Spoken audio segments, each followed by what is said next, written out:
Set up on Georgia Tech. What do we know, personnel and style of play with the new coach there this year? Well, Coach Passer's doing a good job with the group he's got. They pose some real problems for us. They change defenses a lot. Play 1-3-1, play a 2-3. We haven't been very good against either of those all year. And they'll mix in some man defense as well. So they got a big kid, Lammers, who's averaging a double and 5 blocks a game, almost 4.7, 4.8 blocks a game. And they got a freshman wing, Kogi, who's been a real good player for them, leading scorer, 18 points a game. So they weren't at full strength when they got beat at Tennessee this weekend, and I think they'll have more of their point guard back, and we'll certainly need to play better than we played on Saturday. You weren't happy Saturday post game. I saw your comments. Has that message gone through to the guys, and what have you seen here since? And what are you going to look for tomorrow? Well, we'll see. I mean, Saturday was an embarrassment. I mean, that was as poorly as we can play, as selfishly as we can play, as soft as we can play. It was really, really bad. So, we've talked about it. They're certainly sick of listening to me, I'm sure. We'll see how we play tomorrow. But if we don't play with a little more toughness, a little more togetherness, then Georgia Tech punked us last year. Georgia Tech punked us last year down there. That was the worst game we played last year. Was down at Georgia Tech, and those guys, Stevens and Lammers, some of those guys, Tadrick Jackson, they played for Georgia Tech last year. They remember that. So they're not coming. They're coming in here, ready to do the same thing. So, we certainly need to be a little bit tougher. Coach, when you say toughness, I heard what you said on Saturday. When you mean togetherness, what are the different aspects, or what are specific things when you say togetherness? Well, what happened is they started, they got a little momentum. They started talking to us a little bit. They got fired up, which they should have, because LaRon Black was just kicking our tail all over the court. LaRon Black was getting every loose ball, every rebound, everything. And he started. I mean, there was one play with about 6 minutes in the game. We had 4 guys around the ball. LaRon Black saves the ball to Illinois, and then something happens and there's a loose ball, and he dives in front of 2 of our guys and gets the loose ball and calls timeout. There's a rebound at the end of the game where he grabs the rebound. And you can hear him on the tape just yell, my ball, my ball. Just snatches it from our guys. And I think when he started talking, and what happened is, and this happens in practice to our guys too, is a sign of guys who are not very mature sometimes. It's when people start chirping, they get into one-on-one matchups. And when you get into one-on-one matchups, it takes away our advantage. And we tried to play one-on-one against a set pack line defense, and when you do that, you're going to turn the ball over. You're going to shoot 18-foot contested jump shots, and you're not going to make many of them, and you're going to settle for a bunch of threes. And that's what happens when people start talking, or when things start going bad. You've got to rely on your team even more and move the ball and get your offense and get your shots that way.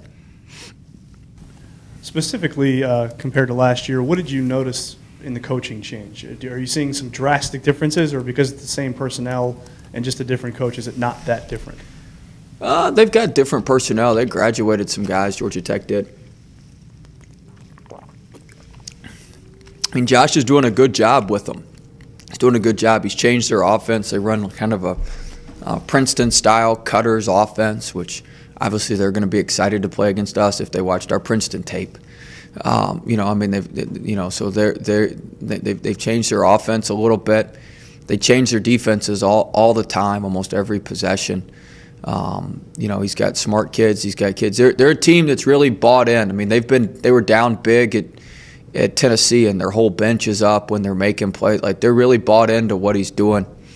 He's got some good players. He's got Lammers, who played last year, like I said, averaging a double-double. He found this freshman, Kogi, who he signed late in the spring when he got there, who's a good player. I mean, potential All-ACC player, 18 points a game.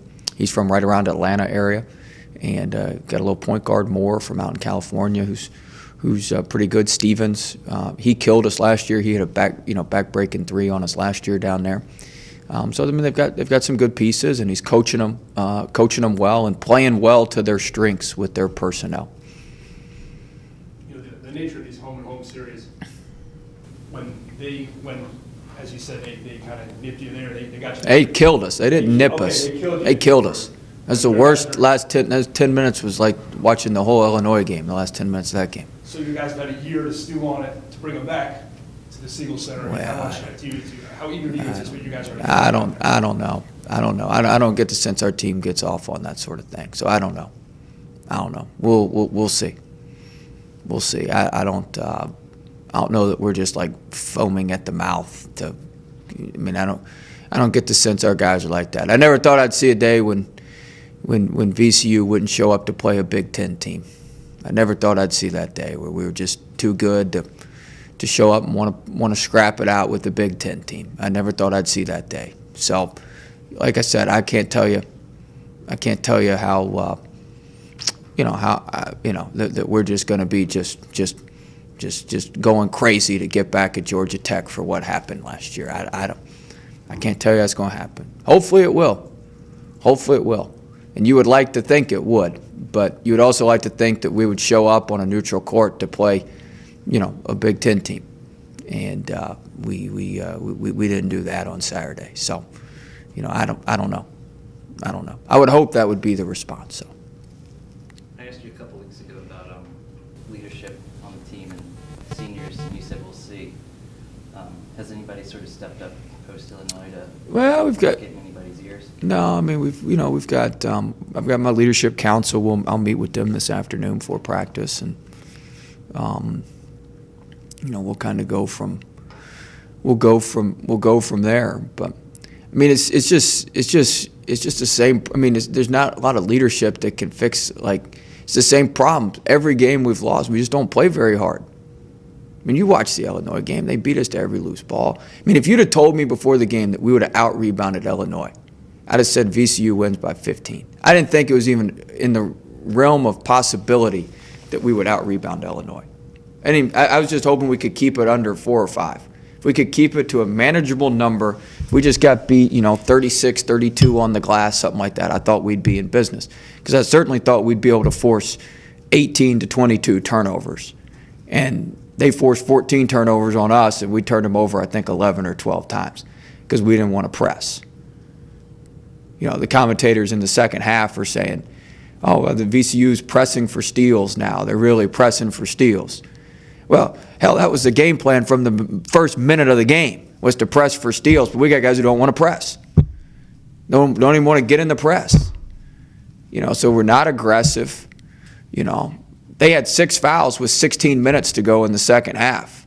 And we couldn't get into we just, when we went on our run, they were fouling us all over the place. We were putting pressure on the rim. We were setting drag screens. And then we just go back to Johnny jump shot, just shooting jump shots. Not Johnny Williams jump shot, but just jump shots everywhere. And then they don't foul. They don't pick up their 7th foul till the under 12 and their 8th foul to the under 8 media. It's a joke.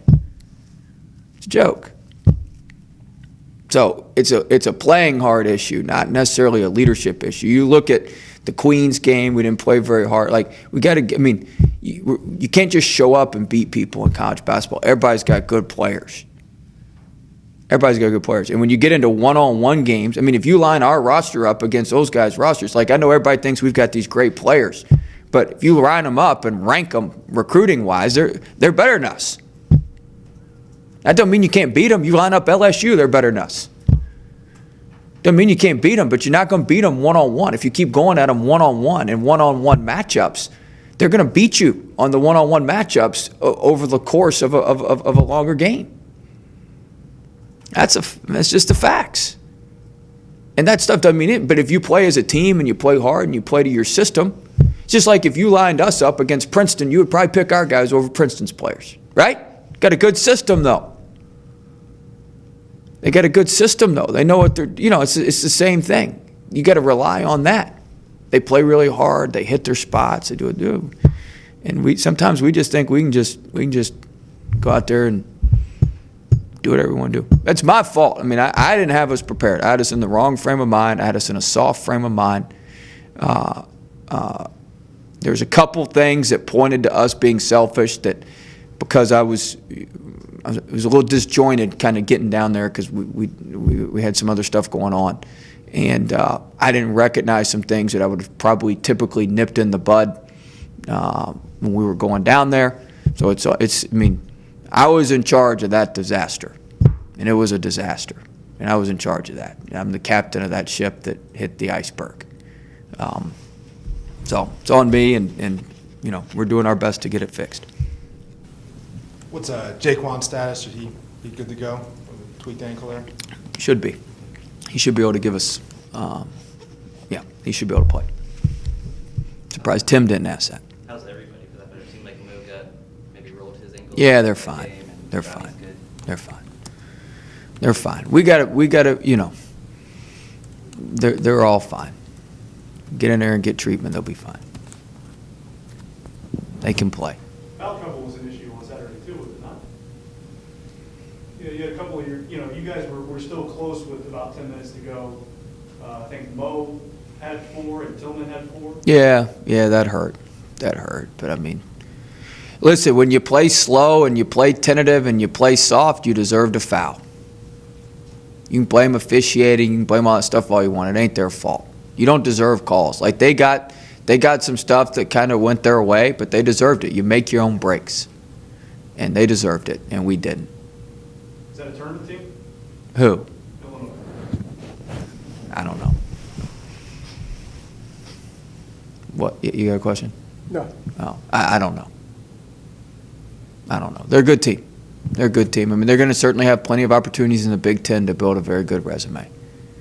They're going to have plenty of opportunities in the Big Ten to build a resume. But, you know, we let an opportunity slip to our hands. Not good.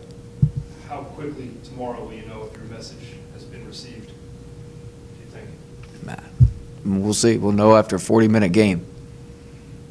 We'll know after a 40-minute game how we look.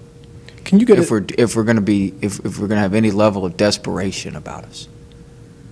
You know, there's like certain levels. There's like hungry, urgent, then desperate.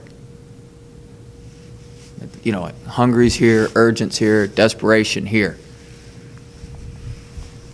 I thought Illinois was desperate. We were, you know, not even hungry. Not even hungry. We were patting ourselves on the back. Our shoulder sockets were thrown out from patting ourselves on the back for being 6-1, which gets you nothing. Yes. I know you said you touched on a couple of things you should have picked up on. Can you tell when you're addressing the team beforehand, you can address seeing the layup, the demeanor, or you guys always the same? Can you tell? Not even. No, I'm just talking about like.